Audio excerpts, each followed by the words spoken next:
자, 어제 저희가 짧게 전해드렸는데 네. 간단하게 좀 정리를 다시 한번 해주시죠. 네, 지난 22일에 강서구의 한 아파트에서 60대 여성이 숨진 채 발견이 되는 일이 있었습니다. 당시 피해자는 손과 발이 뒤로 묶인 상태였는데요. 범인은 40대 이웃 남성이었습니다. 범행을 저지르고 도주했다가 어제 새벽에 모텔에서 검거가 됐는데요. 이 남성은 임대 아파트 이사 비용을 마련하기 위해서 범행을 저지른 걸로 알려졌습니다. 자, 백 변호사님, 네. 경찰 추적을 따돌리려고 나름 머리도 쓰고 했어요. 그래도 금방 잡힙니다, 이렇게. 지금 이 남성은 말씀하셨던 것처럼 범행을 저지르고 나서 바로 도주해서 택시를 갈아타고 모텔에 이제 은신을 한 건데 이게 한 번 택시 타고 어디 모텔로 간 게 아니고요.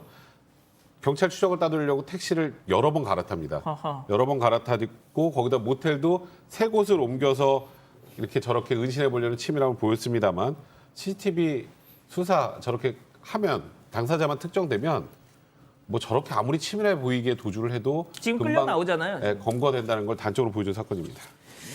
자, 양 변호사님, 참 이게 돈을 노린 범행이었는데 참 허망합니다, 이 내용이.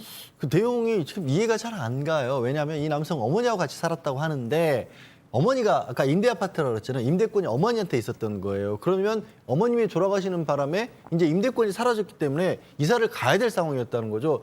근데 이사 비용이 없으니까 직업도 없고 딱히 모아둔 돈도 없으니까 평소 알고 지내던 이웃 피해자를 골랐다라는 겁니다. 돈이 많아 보인다는 이유로. 그렇게 해서 범죄를 저지르고 사람 목숨까지 빼앗은 다음에 결국에 가지고 나간 게 현금하고 거품 한 50만 원 가량을 챙겨서 나갔던 겁니다. 저는 제가 이 사건 보면서 너무 황망했던 것이 나이 40이 넘도록 엄마가 갖고 있는 그 노모가 갖고 있는 임대권 그 임대 아파트에 얹혀 살다가 노모가 돌아가시니까 이제 나가야 될 때가 되니까 그 이사 비용 마련하겠다고 이웃을 살해했습니다, 이게. 예?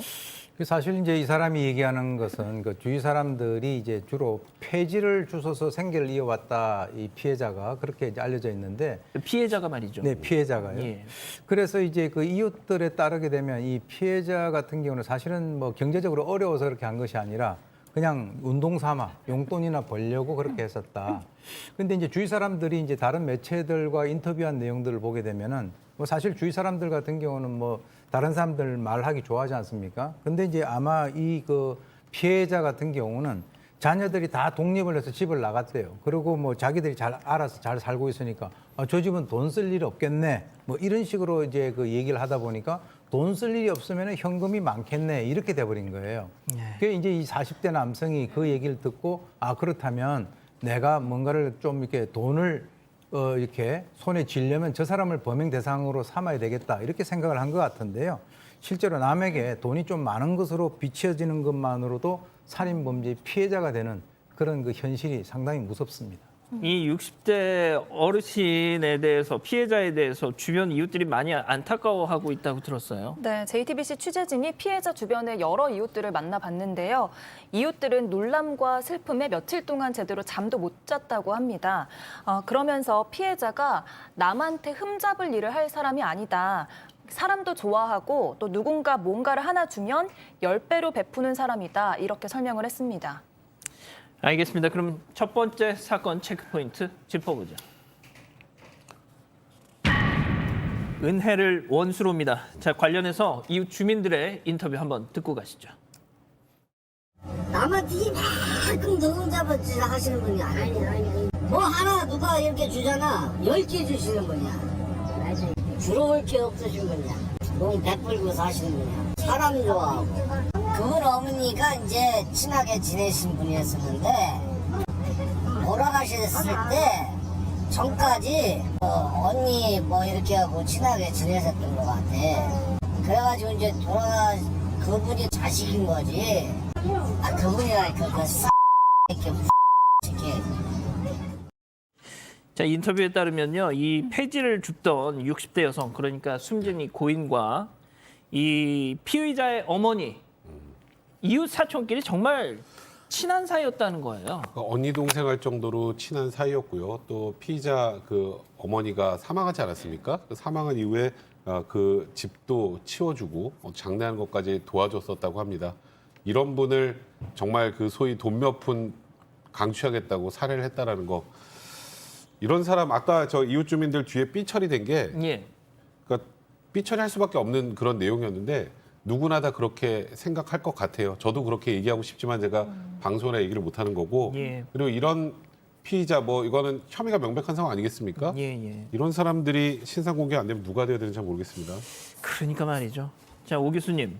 그 60대 이 여성 이 피해자가 발견 당시에 저희가 그래서 야, 이게 혹시 무슨 약간 뭐 진짜 어떤 그 연쇄 살인의 시작인가 처음 피해자가 발견됐을 당시에 이 모습만 봤을 때 말이죠. 그렇죠. 네. 뒤로 이렇게 결박이 된 상태에서 숨진 채로 발견이 됐었거든요. 그래서 이거 뭔가 하고 되게 참 공포스러웠는데 자 지금 보십시오. 40대 남성이 60대 여성을 뭐 충분히 제압할 수 있는 상태였을 텐데 왜 이 목숨까지 빼앗았을까? 저는 그 부분이 참 답답합니다. 예? 이 사람의 범행 동기를 우리가 보게 되면은 그 충분히 이해가 되는 부분들이 있어요. 어떤 것이냐면 아니 자기 어머니 돌아가셨을 때 장례까지 도와준 이 고마운 이웃을 이사 비용을 마련하기 위해서 범행 상대로 선택했다라고 하는 이 자체가 뭔가 좀 이상하지 않습니까?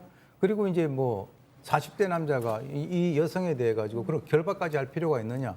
그럼 결박을 했었으면 돈을 뺐고 그러면은 그대로 놔두고 갈 것이지 왜 굳이 사람까지 이렇게 살해했느냐?